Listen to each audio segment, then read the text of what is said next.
அனைவருக்கும் வணக்கம். என்னோட கவிதைகளை தொடர்ந்து ஃபாலோ பண்ணிட்டு இருக்கிறவங்களுக்கு கண்டிப்பாக தெரியும், ஞாபகம் இருக்குன்னு நான் நம்புகிறேன். ஒரு வருஷத்துக்கு முன்னால் ஒரு கவிதை பதிவிட்டிருந்தேன்.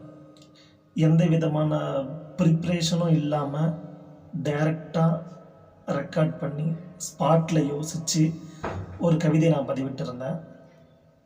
ஸோ அதே மாதிரியான முயற்சி தான் இன்றைக்கி நான் கையில் எடுத்திருக்கேன். என்ன டாபிக்னு எனக்கு தெரியாது. ஸோ இங்கே யோசித்து ஸ்பாட்டில் தான் இந்த கவிதையை நான் ரெக்கார்ட் பண்ண போகிறேன். ஸோ சின்ன சின்ன மிஸ்டேக்ஸ் இருக்கலாம், பெரிய மிஸ்டேக்ஸும் இருக்கலாம். ஸோ அதெல்லாம் பெரிய இஷ்யூவாக பார்க்காதீங்க, பெரிய பிரச்சனையாக எடுத்துக்காதீங்க.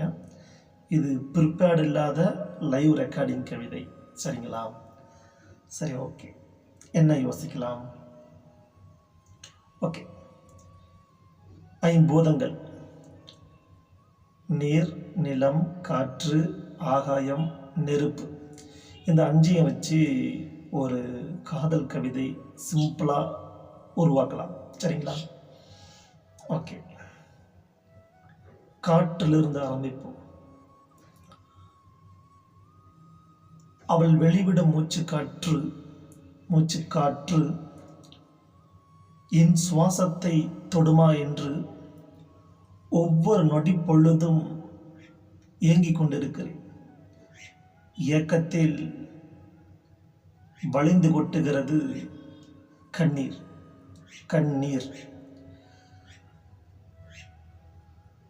ஏனோ தெரியவில்லை, அவளின் பார்வையில் நெருப்பு இருக்கிறது.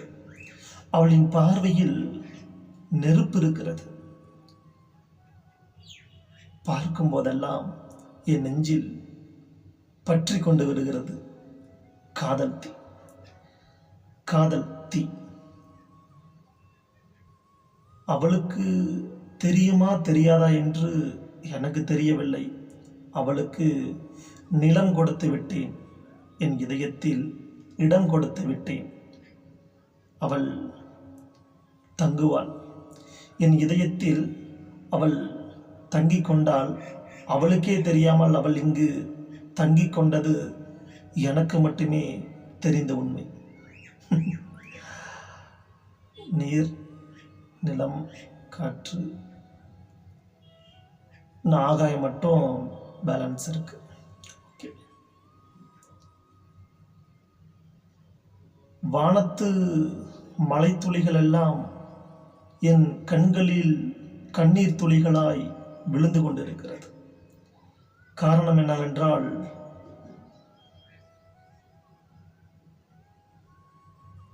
என் காதலை அவள் புரிந்து கொள்ளவில்லை.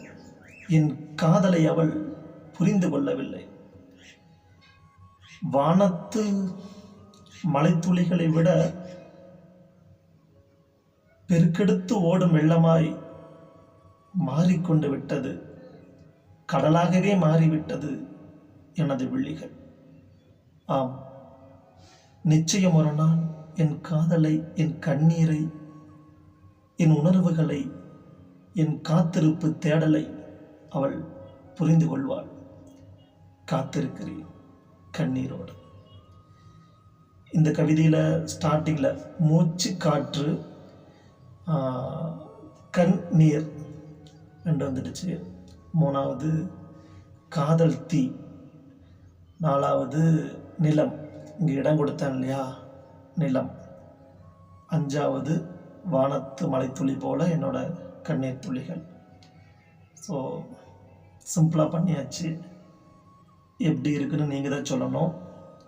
இது ரொம்பலாம் யோசிக்கலை, டைரெக்டாக யோசித்தது. சொல்லுங்கள். நன்றி.